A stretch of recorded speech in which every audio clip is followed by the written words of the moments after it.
welcome, welcome, welcome. Uko wapi? Angalia hapo kwa screen. You can drop a comment, a question, tutakujibu. Or even you can reach out and don't die outside there. So we still at our normal base. Hii base tuliipata hapa panaitwa Avenue Suites. Are you looking for a place to do meetings bila kusumbuliwa, bila kelele? Unafinya tu button hivi, unaletewa kahawa, bora tu unalipa. So this is the place where we do our shows. And I'm excited to tell you karibu, karibu, karibu, karibu. So today we're gonna speak about suicide. I crisscrossed this country and hear of suicidal cases. Initially, suicide was happening amongst young people. But I'm going to some places, I'm meeting a certain region, men are dying in large numbers. In another region, women are dying in large numbers. In another region, young children are dying, teenagers are dying. So suicide is a disaster in our times. And people just decide to kill themselves, to die without having achieved and accomplished who they were born to be. Yeah, it's pain when you see a young life. It's pain when you see a dad, a mother, a child lose their life just because they made a decision to terminate their life. But I'll ask myself, what could be the reason as to why these guys are dying? And I'll pick a bit of the suicide notes that I have been written by people who died and what they said. Some of them said, nobody listened to me, nobody cared. Some said, I was rejected. Some said, nobody loved me. But I would say, why people who kill themselves is because of, number one, a lack of speaking out. And it is a normal thing that when you speak out, the burden is lifted. And once the burden is lifted, your problems are halfway solved. Yes, I know I'm speaking to people who are saying, nowadays we don't have people we can trust. But we have counselors who are trained and they have a certificate of secrecy. They have a certificate of keeping those information in confidentiality. And so before you kill yourself, speak out to someone, reach out to a pastor, reach out to your mom, reach out to your dad. Speak out. Because maybe even what you think is a very bad situation, while spoken out, you can get an opportunity to solve that problem. Because even as we read the suicide notes, we meet some things that we think they are petty. Okay, they might be hurting, they might be so big, volcanic explosions. But these are things that if spoken, if someone reached out to someone, they couldn't have killed themselves. But I also want to challenge us who are strong enough that even if death came calling, we can't answer to that call. That we must have the ability and be willing to listen. Because we might be blaming people who are not speaking out. We might be blaming them that they killed themselves, they never spoke out. But what about us? Do we listen? Do we pay attention to people who come to us, speaking, crying, talking of issues? Do we pay attention to consistencies? Like someone is talking about something, about maybe rejection. Do we reach out and tell them, God loves you? Do we reach out and tell them somebody cares? Do we reach out and give them a leaning shoulder? Because we might be blaming these guys that they are not speaking out. But then, do we listen? What about that general care, whereby we meet people in shit, in a mess, and reach out, try to understand? Maybe a boy or a girl, a dad or a mother, they've just changed. Someone who was so tidy, they are untidy. Somebody who was so sober, they seem like they are always on drugs, always in alcohol. Someone who used to come to church, very neat, they were doing a lot of things, they are now withdrawn. Do we reach out? Do we reach out? Because at times we are busy, in a rush, going to give out comfort messages, but we don't really take time to reach out. What about confidentiality? Are we a people who are going to get some information and keep it in confidentiality? Because once I speak out, once someone listens to me, I also have some expectation. And people mostly who kill themselves, they kill themselves because they spoke to person A. Person A didn't keep confidentiality. And because they didn't keep confidentiality, so they kept this information to themselves. Suicide will be on the rise if we continue to posting messages on status, not speaking out to somebody face to face.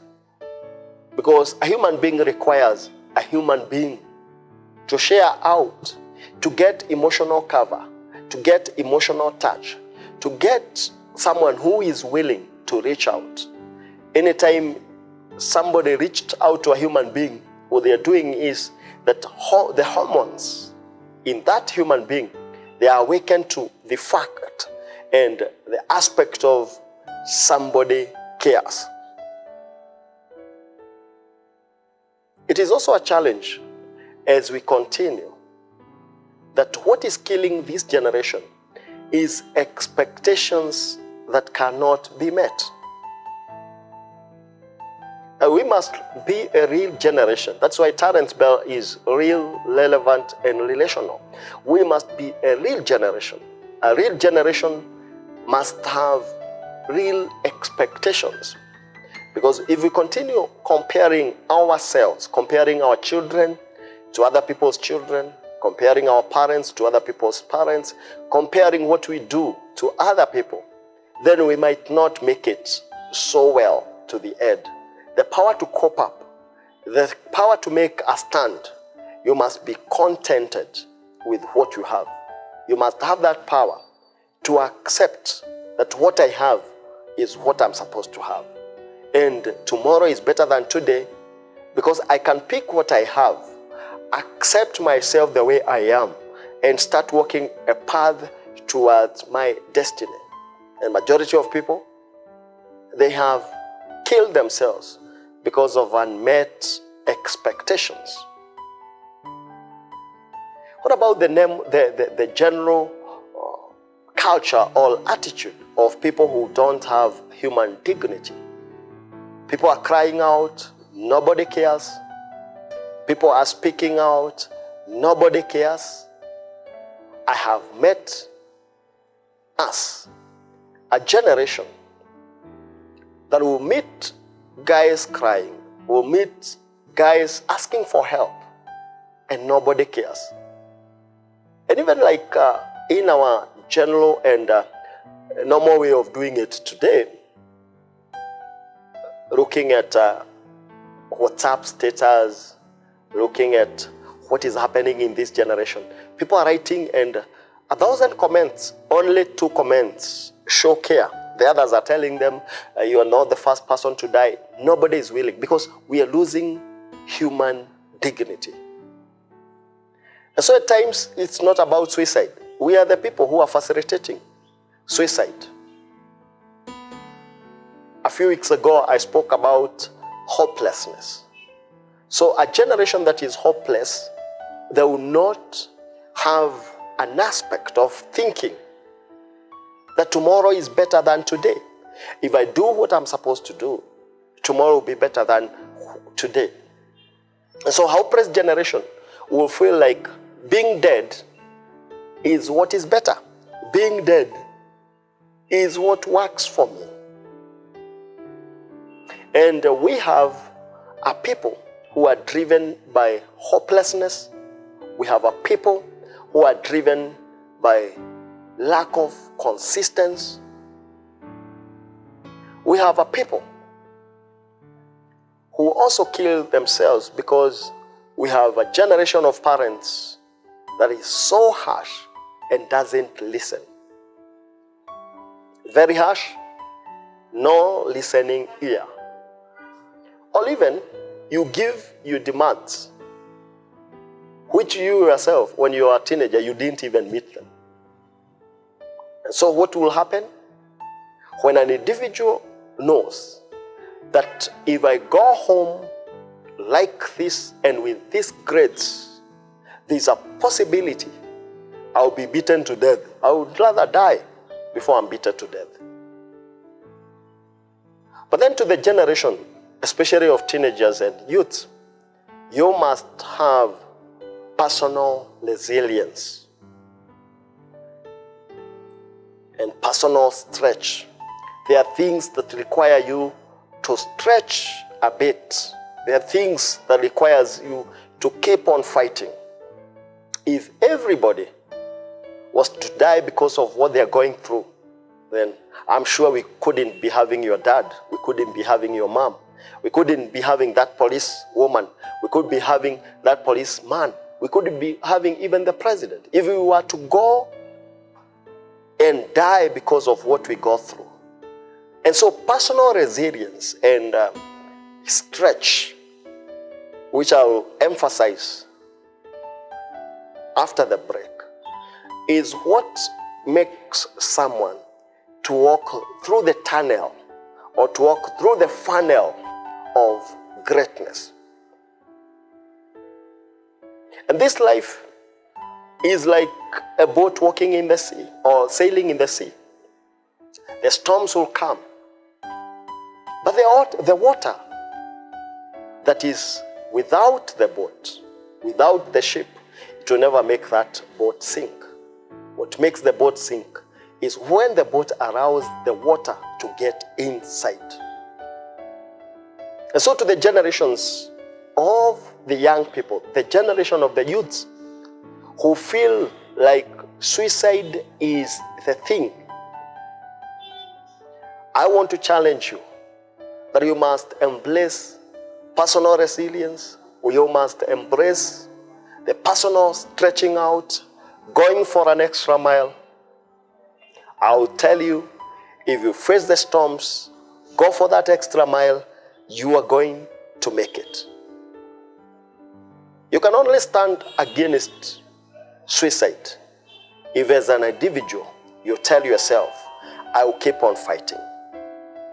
I will not stand here to think about this.